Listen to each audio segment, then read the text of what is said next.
When it comes to crime fighting, cops increasingly have to tackle violent criminals. Put your hands in the air!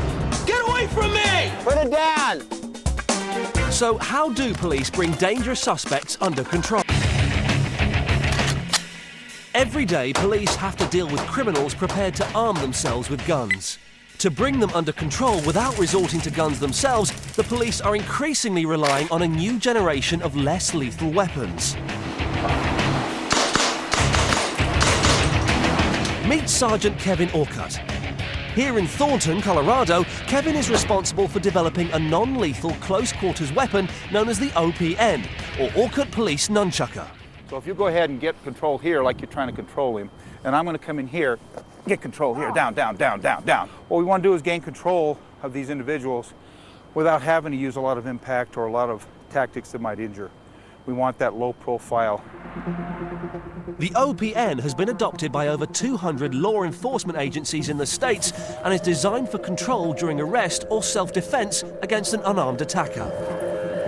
It's specially designed so that, unlike its Chinese cousin, it won't be breaking any bones. It's a plastic version, a polycarbonate version, has a grip surface, nylon cord that stretches and gives, and the plastic parts actually bend. Okay? Come with me, sir. Come with me. The OPN is a significant advance on the truncheon, but is only suitable for use with an unarmed criminal. Thumbs up. Get out of the way. For dealing with armed assailants, the police are turning to another technology. Put your hands in the air! Here at Pepper Ball Technologies Incorporated in San Diego, they produce a weapon which can disable people using pepper. Pepper works by attacking the mucous membranes in the throat, nose and eyes, causing discomfort and confusion. It's long been used in the form of a spray, but the problem with pepper spray is that you have to get close to the suspect. The answer is specially developed pepper balls. These are filled with pava, an extremely hot pepper derivative.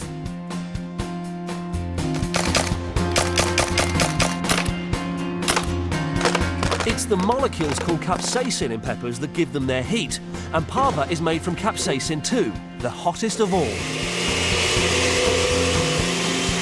This is produced chemically to ensure it's consistent. The next problem is creating the outer shell. It has to, upon launch, accelerate very quickly, up to 300 feet per second, without braking, but then when it strikes somebody, it has to burst upon impact, and that's the tricky bit.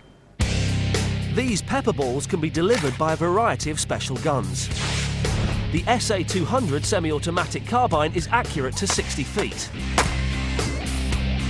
Then there's the TAC-700, capable of delivering up to 700 rounds per minute. That's 12 every second. As part of their training with these weapons, every officer has to experience being shot with the pepper balls.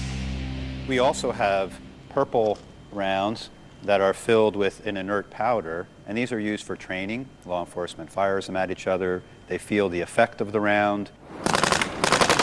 As well as the purple rounds, green rounds are filled with a special type of dye.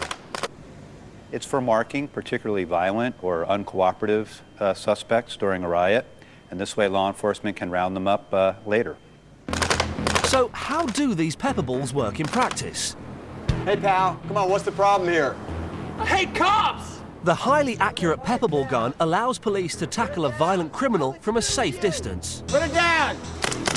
When the criminal refuses to follow instructions, the officer shoots a blast of pepper balls at his chest, which explode on impact.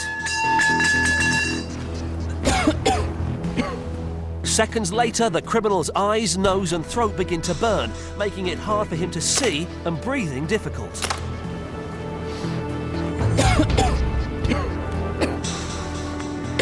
Fortunately, because the capsaicin 2 is the same as that found in nature, it can be metabolized by the body, so it doesn't do any permanent damage. But if you need to stop an assailant instantaneously, there's one more device in the armory drawer. Named after a science fiction character called Tom Swift, this is the Taser, an acronym for Thomas A. Swift's electric rifle. There are two versions. the M26 for the military and this one for the police. Okay, this is the Taser International X26 Taser.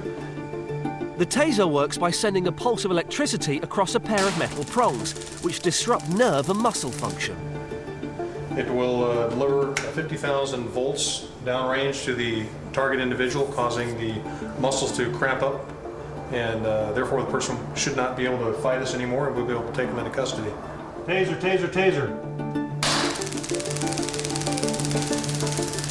With a maximum range of 10 meters, it uses a dart that can penetrate 2 inches of clothing and is even effective on someone wearing body armor. We don't have to worry about, chemicals in the eyes. We don't have to worry about the bruising from the impact munitions. So it's been a godsend for us. Down, down, down, down, down. Thanks to this new generation of non-lethal weapons, the police have some formidable new tools in their fight against armed criminals. Put it down! Drop the pipe!